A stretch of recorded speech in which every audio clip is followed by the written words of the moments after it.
My name's Eric. I've been in the media space for a long time. I started out in news and documentaries many years ago. Went into visual effects and then ultimately went into digital media. Been kind of in the immersive space for a long time. And while my career has flourished there, my true love has always been in sort of traditional filmmaking and storytelling. My degree's in film as a director. I've been blessed to work in some seminal projects in kind of a bunch of mediums now. About 6 years ago, I was kind of blessed to meet some of the earliest makers in VR and launch some early projects. And it just sort of dawned on me that this is kind of where I should be. Immersive storytelling. It's a great blend of some of the documentary storytelling I've done in the past, because there's kind of like a lot of run and gun, a lot of urgency to it. There's a heavy post-production aspect to it. So visual effects became kind of a core skill set that that really helps in this medium. But then ultimately, if you're adding agency to an immersive piece, there's obviously a digital or interactive component to that. So in many ways, my skill set was kind of this weird, odd duck for many years. But once sort of the advent of VR or immersive became a reality for us, suddenly my skill set made sense, and it became a great home for me. So yeah, over the past 6 years, I've been blessed to be a part of some really cool projects. I'm going to take you a few of the more recent ones. As I go through them, I'll sort of share some war stories. It's 3 specific projects that are really pretty recent. And as I go through them, I get continual conversations about how you choose the stories or how they find you. So I'll go a bit into that. Financing is always a popular topic. So I'll go into how each one was financed, how we found the funding. The format's kind of a big one for me, and I'll do kind of a caveat to that here in a bit. But I tend to be kind of a purist when it comes to storytelling, and I feel like there's a big debate or challenge right now between immersive and interactive storytelling. I think trying to do both at the same time can be very challenging. Technical considerations. This talk isn't really about the tech part, but I'll highlight some technical aspects of each of the projects, and then also finding distribution. How and where can you see these projects? So talking about the format, or an aspect of the format, something that John in the previous talk kind of highlighted or sort of touched on was this sort of running challenge we have. I think storytellers, to their credit, and by storytellers I mean sort of Hollywood or traditional filmmaking style storytellers, were earliest to adopt VR as a storytelling medium. I think gamers or interactive storytellers kind of came a little bit later. And then there was a big gold rush over the last few years with 360 video and whatnot. And I was blessed to take part of that wave. But I do think there's an inherent challenge between interactivity and storytelling. I think once you add too many aspects of interactivity to most consumers, or mostly mainstream consumers, it quickly becomes a game, and games become sort of ghettoized in a lot of people's eyes. So the projects I'm going to focus on are more on the storytelling end of the spectrum. When I first talked to a partner or a client or someone that I'm collaborating with on a project, I try to figure out what they have in their mind when they talk about an immersive story. And the reason I use these 2 frames is I think they kind of shore up. These are frames from a couple of projects I've done. They shore up 2 ends of the spectrum, and that it's kind of where I tend to like bucket projects when they come to me. On the left-hand side, it was a 360 project I did for the LA Philharmonic. It was beautiful, visual, 360 video, great visual effects, and it was just a really marquee piece for me. But it was 360 video, non-interactive, very passive experience, beautiful. On the left was more of a game type project I did a couple of years ago. And the reason I chose these frames is because I feel like those are kind of the ends of the spectrum, and capture 2 core aspects. And a lot of it comes down to this word fidelity. A lot of people like to use. When I was starting to develop projects early on, particularly again kind of in Hollywood or with traditional filmmakers, they want visual fidelity. They want to see the actors, they want to see the sets, they want to see reality. And so that quickly gets you into 360 video, but then they'd always want it to be interactive because VR or immersive technology implies a level of interactivity. And merging those two things is still very, very hard. I think John also talked about that a little bit. So I tend to ask them, do they want visual fidelity, or do they want what I refer to as experiential fidelity? Do you want to create an interactive experience? Do you want them to feel like they're there and immersive within the world? Do you want to give them a sense of agency, interact with the world? Do you want the world to respond to them? That's really only doable with game engine tools right now. And so the trade-off there is a level of visual fidelity. I feel like I'm probably preaching to the choir here, but this is a big rift when it comes to telling immersive stories and trying to convince people which way to go. And this division has informed many of the projects that I've done over the years, in that if visual fidelity is the prime reason for doing a project, well, then 360 video is a great medium for it, but it is going to inherently limit your interactivity or your sense of agency, which to me is kind of half using the medium. I think VR, if you're not being interactive, it's like you're fighting with one arm tied behind your back.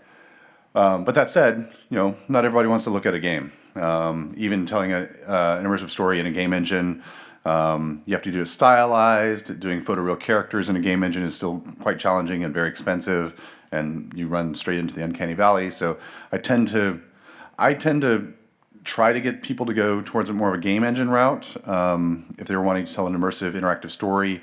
But there's a big hurdle for them in the loss of the visual fidelity. If they hire Brad Pitt or Tom Cruise, they want to see Brad Pitt or Tom Cruise, and trying to convince them that a game engine is going to be a better experience and focus on the experiential fidelity of the project. Convincing them of that path has been very challenging. All right, the first project I'm going to talk about is a collaboration with the Sci-Fi Channel. Sci-Fi Channel came to us, again in the States, with a problem where they traditionally air 44 or 22-minute television formats. They often test or pilot those shows in Europe. Here in Europe, there's very differing laws on commercial breaks, and so often there's a gap in the format of 4 to 6 minutes, and due to differing laws on commercial filler. So a lot of times promos or music videos or whatever are aired in that, but because it's such a gold rush in television right now, getting a new TV show off the ground is an extremely expensive process, and so they were wondering if they can use those little 4-minute and 6-minute gaps as a way to sort of backdoor pilot a television show. And so they came to us with a challenge of shooting a pilot, an hour-long pilot that could also live as essentially interstitial episodes. And so we came up with a concept, a sci-fi concept that we felt worked well in that way. We overshot. We shot a full hour pilot plus some, so that we had options in the edit, so we could do basically 10 interstitials, and then later cut that into a full hour pilot. The twist came when we pitched them, well, what if we did a VR companion project? It would be a traditional TV show, but then you could also experience this story in VR. The basic story conceit is it's the first murder in VR. The sort of Mark Zuckerberg character of the world gets murdered in VR, and the TV show, the linear TV show, is the detective story. Getting into the whodunits and how it happened, and so that's a great just thrill ride of a traditional TV show. But then in between each episode, we sort of challenge the viewer to go into VR and play detective. And so in VR, it's kind of a light game puzzle experience where you get to be a detective and look for DNA samples or clues within the crime scene. It was a phenomenal project. Very proud of it. Launched about a year and a half ago, I think. It debuted internationally on Sci-Fi International and was a partnership launch with Oculus. Performance-wise, it was good. The numbers are, they super top secret with Sci-Fi, but the downloads were good. The engagement was great. If people downloaded it, they tended to stick all the way through. We got a lot of feedback on the creative.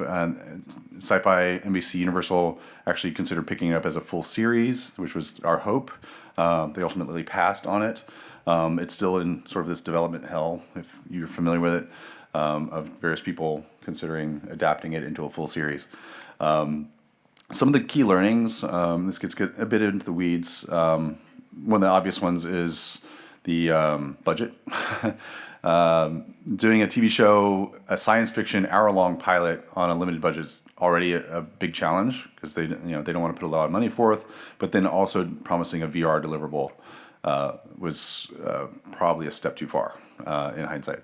The show took about 3 months to produce, the hour-long pilot itself, and then the game portion took another 6 months. I think all total is probably 8 months beginning to end.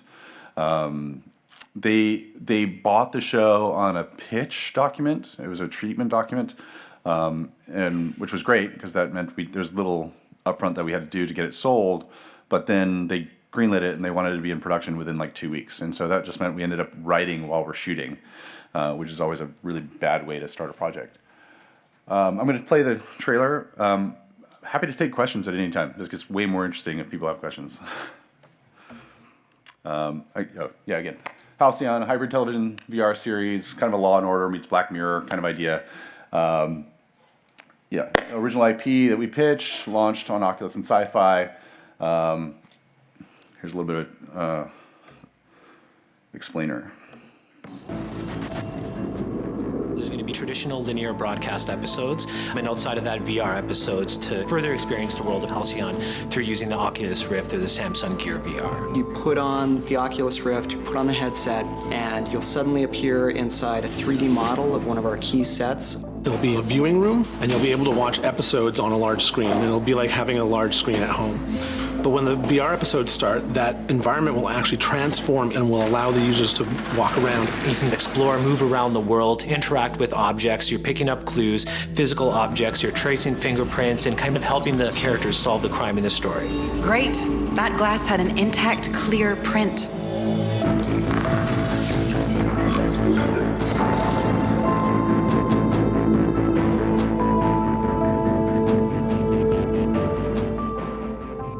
Available now.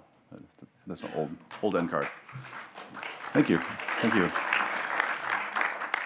So a lot of lessons learned. I think this is also an early project. It was co-funded by Sci-Fi and Oculus. We also got a little bit of government money through Canada. Some of the kind of interesting learnings I think were know your audience, know who you're targeting. I think we try to target everybody. And what I mean with that is the television show. So television audiences and game audiences there's some overlap, but they have very different goals in mind. And so the TV show had to be a TV show. It really needed to deliver on the level of sophistication that is currently sort of in vogue with TV shows. I mean, the average television consumer is very, very sophisticated. So your storytelling and your editing and your production design has to be very, very elevated. I think we managed to achieve that. I think the TV show actually kind of did really well. Where it kind of fell apart was in the game, because not to knock them, but the TV show execs don't do games, and so they were the ones that had to greenlight the project, and so we had to make the game simple enough or dumbed down enough for television execs to kind of understand and greenlight. The problem is gamers are also super sophisticated. Like game design, the way you build a game is a very nuanced art these days. And so to do a kind of dumbed down game, you're not doing anybody any justice. The television execs aren't going to play it because they don't play games, and then the gamers are just going to think it's kind of a weak game. And so, while I don't know that we were that weak, it was definitely a criticism that we took to heart and was something that came up quite a bit when we were kind of road testing it. For those that have been in the space for a while, Oculus, when it first launched with an Xbox controller. And so there was an early decision to use the Xbox controller as our main mode of interaction. Bad idea. Just bad idea out of the gate. Again, because it's, for gamers, it's like breathing air. They know that controller very well, but a non-gamer, that it's a very steep learning curve to learn that controller. And so for people to watch a television show and then get excited and then go watch the VR portion of it, for them to pick up a controller was just complete friction. They just didn't know how to do it, and that's where we did see a lot of drop off. In hindsight, the sensors weren't released quite yet, or they were about to be released, so we couldn't really do full tracking in that regard. What we should have done is use a little remote clicker. It would have been much simpler to use a little remote clicker that comes with Oculus. Any questions on this one before we move forward? All right. One of my more recent projects is the Great Sea. We were approached by the Philip K. Dick estate. For those that are sci-fi nerds, he's kind of a godfather of the space. He wrote Blade Runner and Scanner Darkly and a bunch of other seminal sci-fi novels. He's kind of considered kind of a godfather of VR because most of his projects talk about artificial or created worlds or the separation of reality from illusion. So from a spiritual standpoint, he's kind of a godfather of the space. So it was a big honor when the estate approached me to adapt one of his short stories into VR. To be the first to adapt a Philip K. Dick short story into VR was going to be a big feather in the cap. So they basically offered us 4 or 5 short stories and let us just choose which one we wanted to go with. Over I think 6 months, we finally settled on the Great Sea, which is a post-apocalyptic sort of pilgrim type story about a village that's under the oppressive thumb of a computer gone wrong and gone awry. It's kind of a little bit of a Wizard of Oz type story as well. This was sort of going back to the part of my presentation. This was one of those conversations where they came to us. They understood his relevance in VR. They wanted to make sure it gets adapted to VR, in an authentic way. But they had, sort of a Hollywood preconceived notion of what that would mean. It's a 360 video, a 360 movie, hour and a half long. And I was like, well, I read the short film, and I was like, or the short story, I was like, that's just stupid. It would just be way too expensive to shoot this live action. And then the visual fidelity wouldn't be there. I think all in all, people would be let down by what we could achieve in 360 video at the time, given budget constraints and visual fidelity constraints and just financial constraints.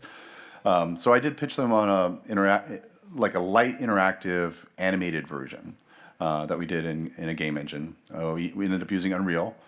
The financing came from a few different places.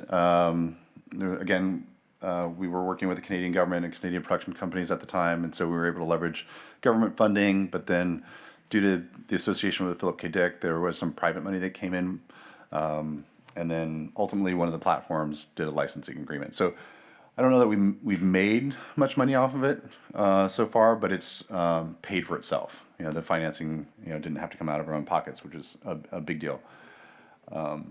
In terms of format, they wanted to do a feature-length film. I think they're, like as John was saying in the previous talk, there's an endurance problem with VR.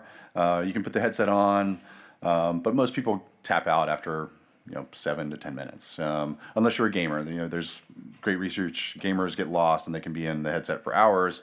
But in terms of a more passive storytelling experience, most people start to get antsy or are nervous after 7 or 8 minutes.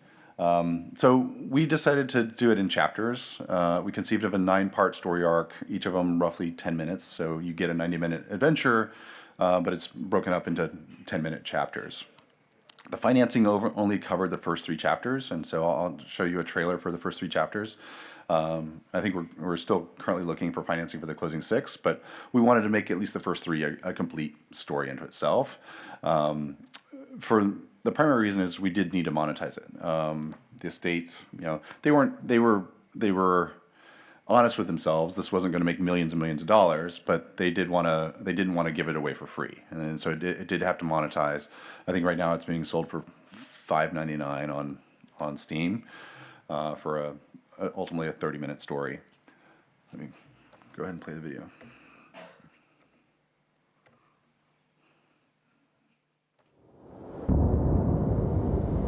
This is the first time I understood what man once was. Our insatiable thirst for war.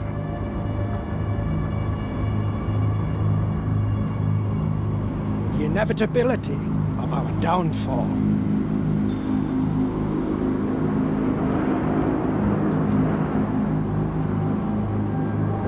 The great seed teaches us.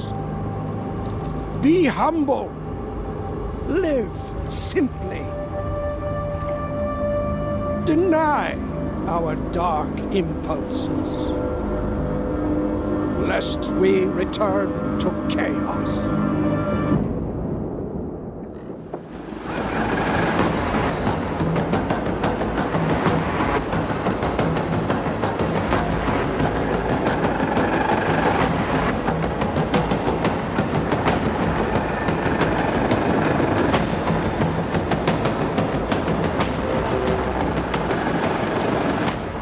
I wasn't expecting you, Claire of Watching Town.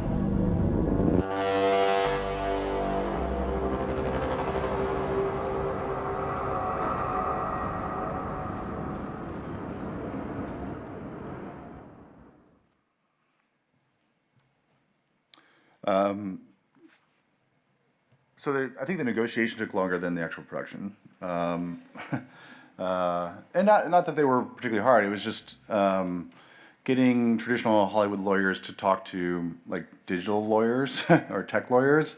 It's literally two separate languages, and so there's a lot of time just like translating documents on just making sure terms match. The estate was down for kind of anything. They were really into it. They loved it. Once we kind of pitched them on the idea of doing this animated story, they got into it really well. We did some early prototypes and sort of sold them on the vision for it. Ultimately, we're very, very proud of it. I think, it does challenge the viewer a little bit because it does look like a game. But you put on the headset, you start up the game engine, but there's very little interactivity. It's a pretty passive, on rail story, and that was intentional. There's some light interactivity just to give the viewer something to do in a few scenes, but for the most part, it's an on-rails, linear, curated, directed story that's told around you. You're kind of a ghost in the room, or a camera in the room, and this story is kind of unfolding around you. And that was the challenge I had with the team, or I gave to the team, was let's tell as cinematic as a story as we can. So there was a myth a couple years ago that you can't edit in VR. That's bullshit. You can edit almost like you can a traditional film. There's myths about how you fill or direct people's gaze. I think you're telling the story well enough, they'll know where to look. I was kind of liken it to the fact that we live in a 360 world, and not once have I been confused on where I should be looking, because I inherently know where to look, and if you're telling your story well enough, they'll look in the right direction.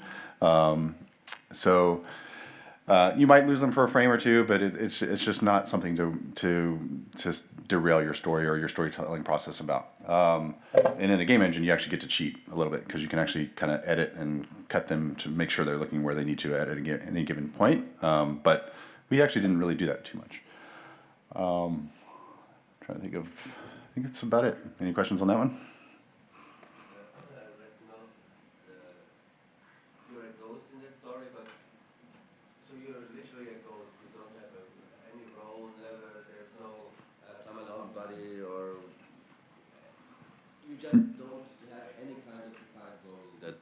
Correct.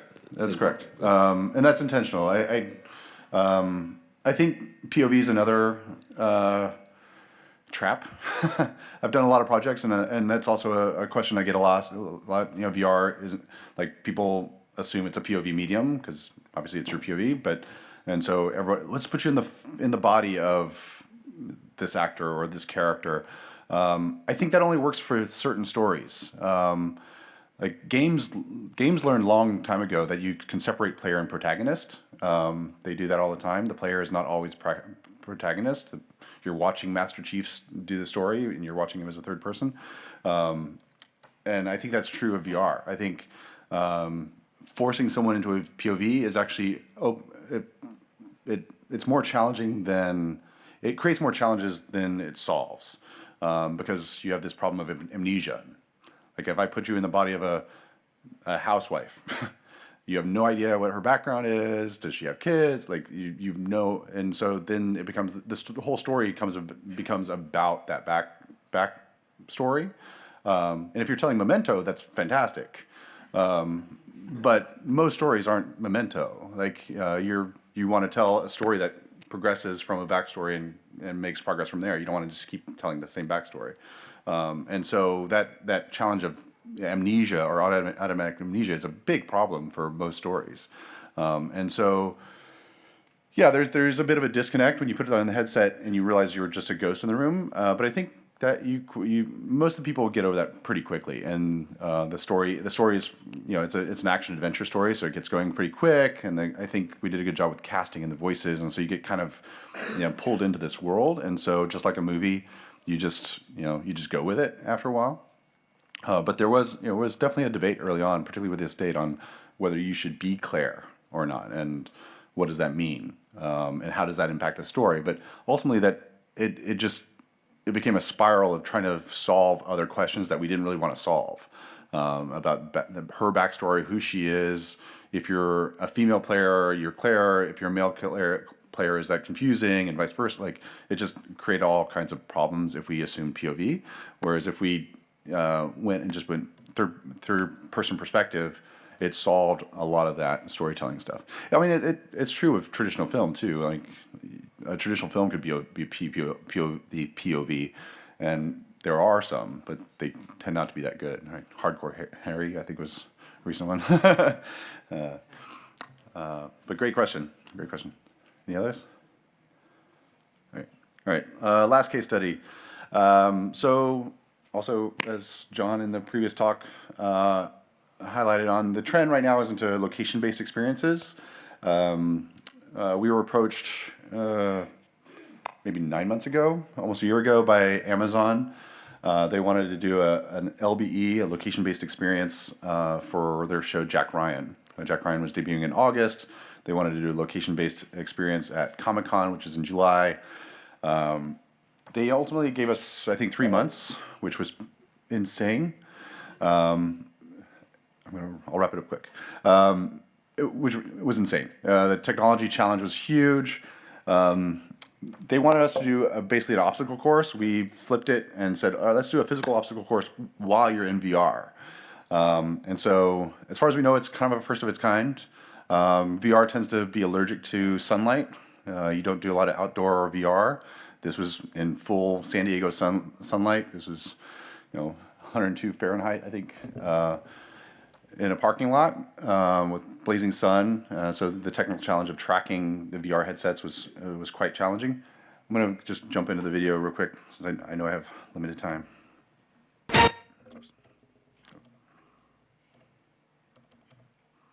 Eric.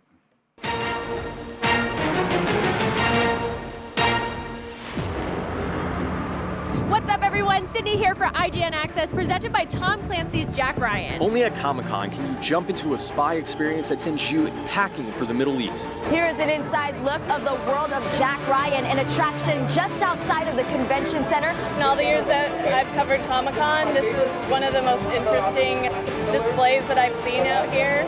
To be able to experience what Jack Ryan is going to be going through and what his life is like. Absolutely insane. Oh my gosh.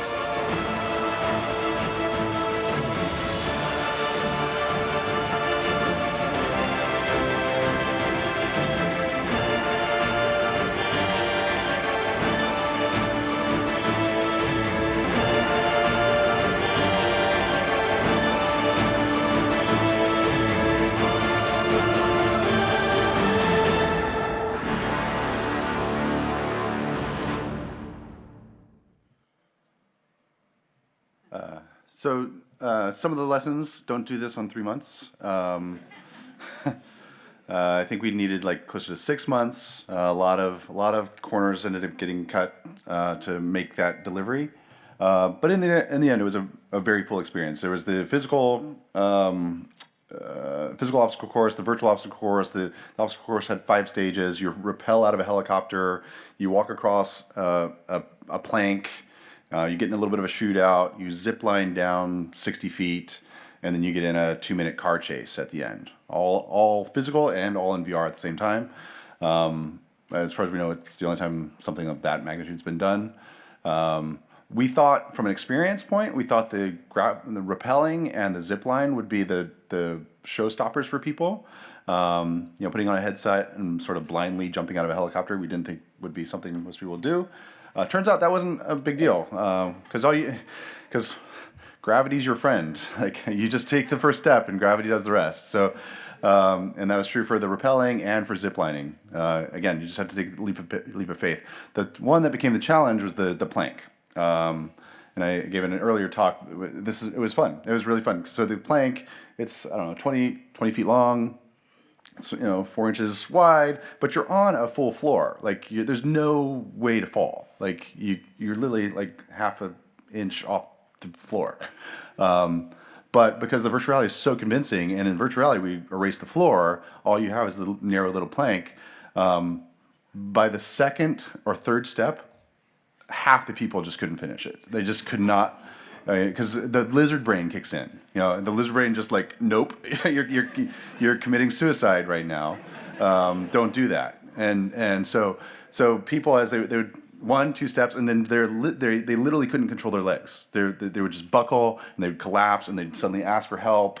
They'd rip the headset off, and then we'd have to escort them across because they couldn't override their lizard brain.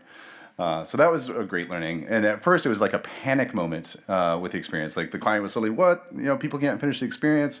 They want to get their money back. They get really irate about that. But we actually spun it into kind of a positive in terms of like PR and social media. We're like, can you make it across the plank? We could turn it into kind of a positive challenge.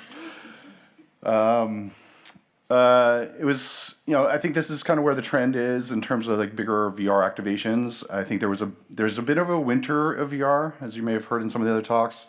2 years ago, there was a huge gold rush, a lot of 360 video, a lot of brands getting into space. About a year ago, that sort of dried up, I think. But it's still alive in certain aspects. And I think the bigger, experiential, larger activations, a lot of brands are seeing value in that.